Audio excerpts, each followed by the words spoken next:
Good morning. So yesterday we discussed some times when a person is allowed to do a melacha on Chol HaMoed, even for Davar HaAved, which is something which a person is going to lose gain and lose profit. Some further principles with the whole concept of Davar HaAved before we see some practical examples of an application of all of this. Firstly, we've said that you can do a melacha on Chol HaMoed if it's Davar HaAved, based on the framework which we gave the last couple of days. But it's important to recognize, even when it's mutar, it doesn't just mean straight out you can do what you want. The greater the loss, the more effort can be exerted to do the melacha. And of course, this is, again, something difficult to define. But if it's just a loss of something trivial, something minor, yes, that's a loss. You're allowed to do melacha for that, but you can't go to great lengths to do melacha for that.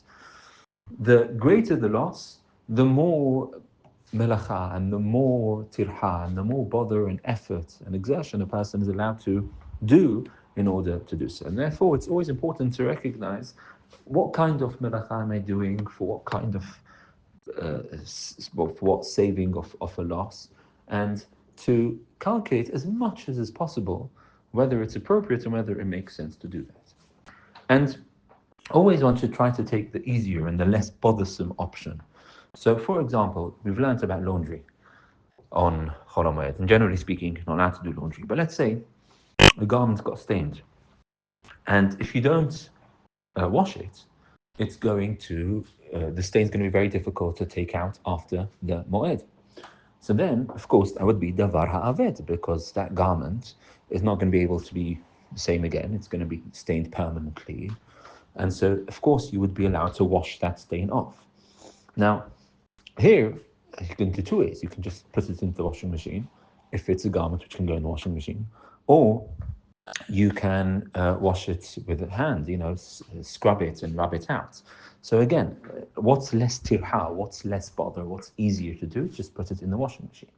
And so in such a case, it would be better to do so always to decrease the amount of work and the amount of tirha, the amount of effort going in to do it.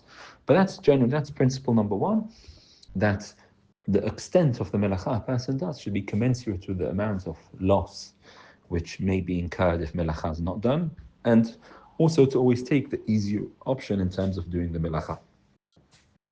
Now, when it's permissible to do a melacha, it's permissible of one themselves to do it, and even if necessary, to ask another Jew to do it, even if that Jew needs to be paid. Of course, it's better to do it to oneself or through a non-Jew, but one should know that when there is a need to do something for Davar HaAved, it is permissible to ask even a Jew to do it, even if they need to be paid.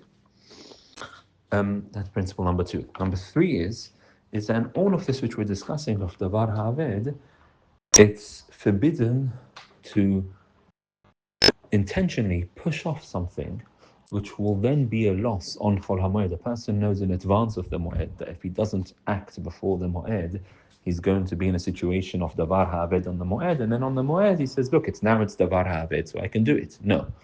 It's forbidden, it's forbidden to intentionally push off something which is going to be Davar HaAved, and to do the melacha then.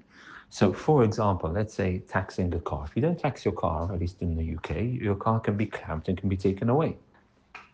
And so you are coming to the end of your, you need to renew it, and the renewal date is on Chol HaMoed, but you can do it in advance. You can do it a month in advance. But you push it off. You say, look, when I come to Chol HaMoed, it's going to be Davar HaAved. If I don't tax the car, if I don't pay and engage in doing this, then the car possibly may be clamped. That's clearly a Davar HaAved. And so you're allowed to do that.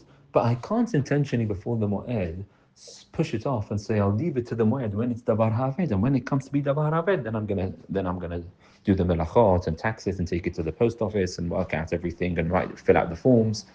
Right?